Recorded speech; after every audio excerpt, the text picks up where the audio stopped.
আমরা এখন 8 টেম্পলে, ইজিপ্টের দ্বিতীয় বৃহত্তম মন্দির। নির্মাণকাল 237 বিসি থেকে 57 বিসি, অর্থাৎ 180 বছর ধরে টলেমি 3 থেকে টলেমি 12, প্রায় 9 জেনারেশন ধরে টলেমি রাজারা এই মন্দির তৈরি করেছিলেন। এই দেখছেন, এই যে মূর্তি, এটি টলেমি রাজাদের প্রতিমূর্তি এবং এই ইজিপশিয়ান দেবতা হরাস এবং দেবী হাতুর, বলা হয় হরাসের পত্নী হাতুর, এই ইজিপশিয়ান দেব এবং দেবীর মূর্তি। এটি হরাস এবং এটা হাতুর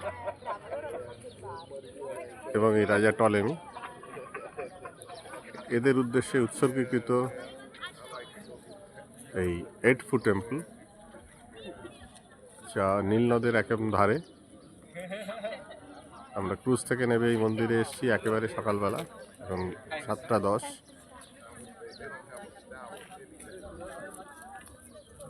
প্রভাতী আলোয় আমরা 8 মন্দির দেখে এগিয়ে যাব লাক্সারের দিকে, যেখানে আছে ইজিপ্টের বৃহত্তম মন্দির কারনাক টেম্পল।